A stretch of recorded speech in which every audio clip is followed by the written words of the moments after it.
اگر آپ لوگوں نے اس کہانی کا فرسٹ پارٹ نہیں دیکھا تو پہلے اس کو ضرور دیکھ لیں۔ یہ آسیہ ہے جس کی شادی ہوتی ہے اور وہ سسرال میں آتی ہے تو اس کا خاوند اس کو کہتا ہے اٹھو میرے لیے ناشتہ بنا دو، صبح سے سوئی ہوئی ہو، دوپہر کا ٹائم ہو گیا، مجھے لنچ دو، میں نے کام پہ جانا ہے۔ آسیہ لنچ دیتی ہے اپنے خاوند کو اور وہ کام پہ چلا جاتا ہے۔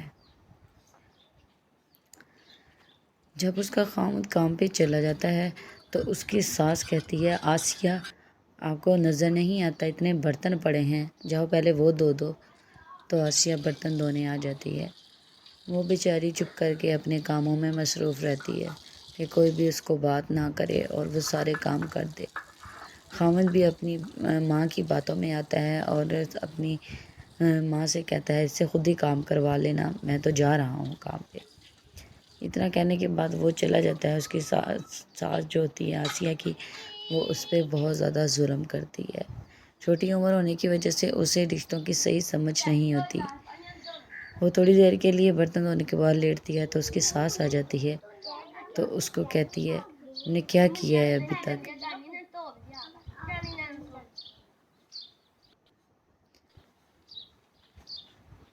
وہ بیچاری جیسے ہی ساس کام کا کہتی ہے کہ چارپائیاں دھو دو تو چارپائیاں دھونے لگ جاتی ہے۔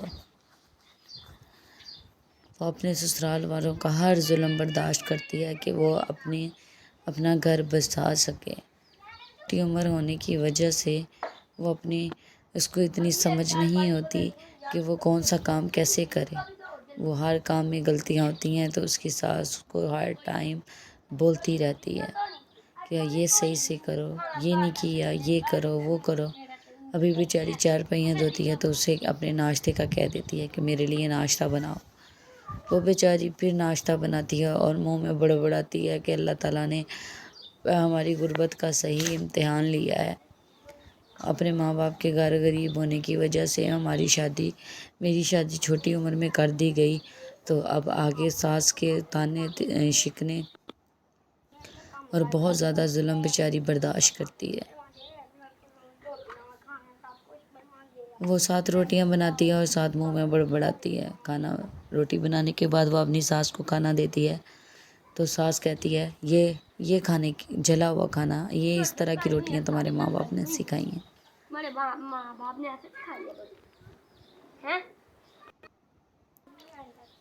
کہتی ہے ناشتہ کر لیا تو باقی کام کون کرے گا، تیرا باپ کرے گا۔ تو آسیہ کو کہتی ہے آسیہ چلو سارے گھر کی صفائی کرو۔ صفائی ہوئی تھی لیکن اس کے باوجود بھی دوبارہ سے آسیہ سے جھاڑو لگوایا جا رہا تھا اور اسے بار بار ٹوکا جاتا کہ یہاں سے صحیح نہیں ہے، یہاں سے صحیح نہیں ہے، یہاں سے صحیح کرو۔ ہر کام میں اس کو ٹوکا جاتا۔ وہ بیچاری اپنی غربت کی وجہ سے چپ کر کے ساس کا ہر ظلم برداشت کرتی۔ کبھی جھاڑو صحیح نہ لگنے پہ اسے مارا جاتا، کبھی پیٹا جاتا۔ بیچاری روتی اور بہت کہتی کہ مجھے نہ مارو، میرا کیا قصور ہے، میں کام کر رہی ہوں۔ چھوٹی عمر ہونے کی وجہ سے اتنے کام اس کو کرنے نہیں آتے تھے، لیکن پھر بھی بیچاری بچانے کے لیے سارا کام تھی۔ پہلے کپڑے دھوتی، پھر ان کو سکھاتی، پھر تہہ لگا کے رکھتی۔ اگر کوئی کام رہ جاتا تو اس کی ساس بہت باتیں سناتی تھی۔ ابھی بیچاری کپڑے اتار کے ہٹی تھی تو ساس کہنے لگ گئی یہ دوپٹے اتارو۔ وہ دوپٹے نہیں نظر آتے۔ وہ دوپٹے اتارتی ہے، ابھی کہتی ہے اس کو تہہ لگاؤ۔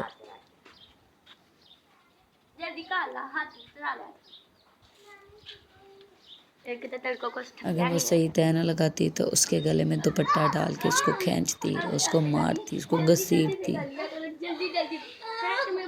آسیہ بیچاری ہر ٹائم دعا کرتی کہ ایسی ساس کسی کی نہ ہو جو میرے پہ اتنا ظلم کرتی ہے۔ خاوند بھی صحیح طرح سے بات نہیں کرتا تھا، اس لیے وہ ساس کبھی ہر ظلم کو برداشت کرتی تھی۔ سارا دن گھر کے کام کرتی اور اگر کام خراب ہوتا تو ساس بال کھینچتی، اس کو گھسیٹتی، اس کو مارتی۔ اگر آسیہ نے کبھی آگے سے کچھ بول دیا کہ میرے سے نہیں کام ہوتا تو وہ اور زیادہ اس پہ ظلم کرتی اور اسے ہر ٹائم کوستی رہتی۔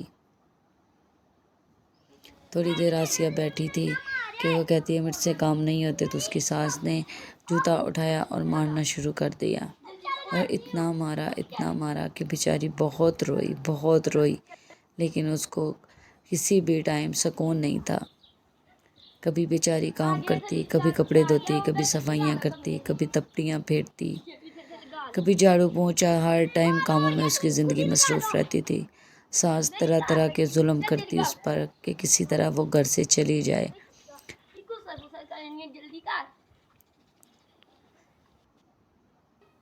پھر ایک دن ایسا ہوتا ہے، وہ سوتی ہے اور کہتی ہے آج تو میں یہاں سے بھاگ جاؤں گی۔ جیسے ہی سانس کی آنکھ لگتی ہے تو وہ دیکھتی ہے کہ میں کیسے جاؤں۔ سانس اٹھ جاتی ہے، پھر وہ سو جاتی ہے۔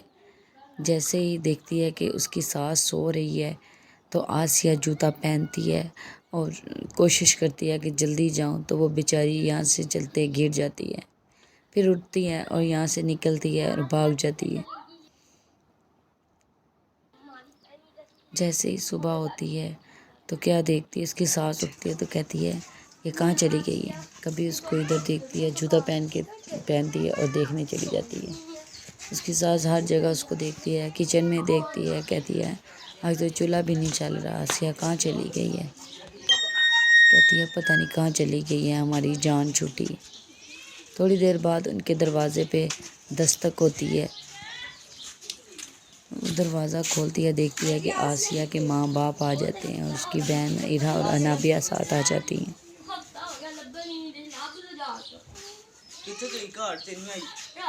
جیسے وہ گھر میں آتے تو کہتے ہیں، اس کا باپ کہتا ہے آسیہ کہاں ہے۔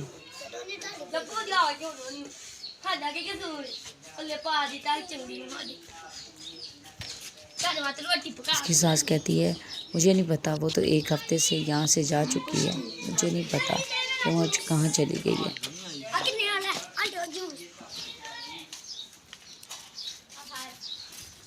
آسیہ کی والدہ بھی بہت پریشان ہوتی ہے اور والد بھی، اور وہ کہتی ہے کہ کچھ گڑبڑ لگ رہی ہے، پتہ نہیں ہماری آسیہ کہاں ہے اس ٹائم۔ دونوں بیٹھ کے بڑے پریشان ہوتے ہیں اور دیکھتے ہیں کیا کرتے ہیں۔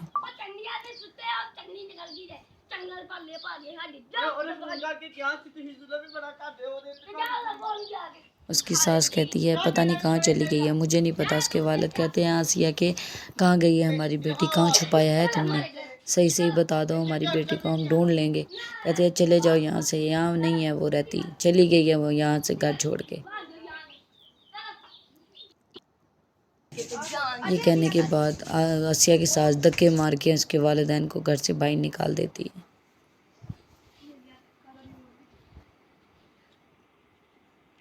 دوسری طرف آسیہ کی والدہ روتی ہے، سبزی بنا رہی ہوتی ہے، کاٹ رہی ہوتی ہے اور ساتھ رو رہی ہوتی ہے۔ کہتی ہے میری آنکھوں کی تو بینائی چلی گئی ہے۔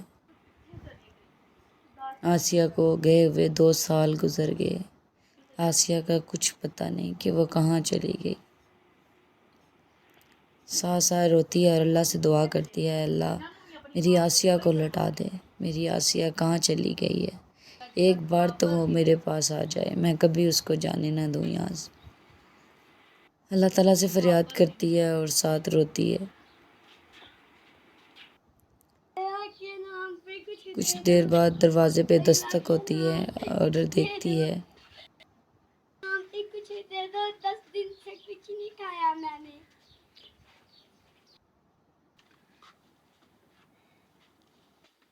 دروازے پہ ایک بھکارن مانگ رہی ہوتی ہے، کبھی خارش کرتی ہے، کبھی اپنے بال نوچتی ہے، کبھی بنا بات کے ہنستی ہے، عجیب پاگلوں والی اس کی حرکتیں۔ مانگتی ہے مجھے کچھ کھانے کو دے دو، مجھے بڑی بھوک لگی ہے، کچھ تو کھانے کو دے دو، 10 دن سے کچھ نہیں کھایا۔ اپنے آپ کو نوچتی ہے، خود ہی پاگلوں کی طرح ہنستی رہتی ہے۔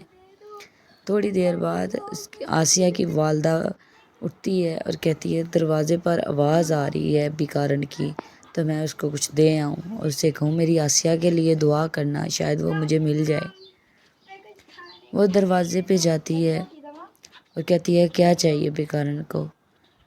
کہتی ہے مجھے کچھ کھانے کو دے دو۔ جیسے وہ مڑتی ہے کہتی ہے تو میری آسیہ جیسی لگ رہی ہے۔ سکینہ کہتی ہے میری آسیہ مل گئی، میری ہائے اللہ میری آسیہ مل گئی۔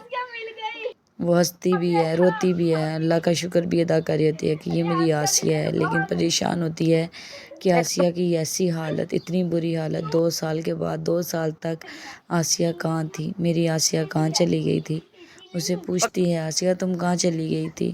سے ملتی کہ تم میری آسیہ ہو، تم میری آسیہ ہو، اور اس سے اپنے کھینچ کے گھر لے آتی ہے، اپنے روم میں لے جاتی ہے، اور ہیرا کو کہتی ہے ہیرا سے پانی کا گلاس لا دو، آپ کی آپی مل گئی، انابیہ آپ کی آپی مل گئی۔ میں اپنی کسے بچی دی شادی چھوٹی عمر سے نہیں کراں گی، تو میں سارے نوں صلاح دینا چاہنی ہاں کہ اپنی کسے بچی دی چھوٹی عمر سے شادی نہ کرو، تے جو میری آسیہ دا حال ہویا تہاڈی کسے بچی دا حال ہونا۔ یہ کہنے کے بعد آسیہ کی والدہ آسیہ کو بہت سارا پیار کرتی ہے۔ اگر آپ لوگوں کو ہماری آج کی ویڈیو اچھی لگی ہے تو ہمارے چینل کو لائک کریں، شیئر کریں، سبسکرائب کریں، اور ہاں بیل آئیکن کو دبانا نہ بھولیے گا۔ اللہ حافظ، بائے۔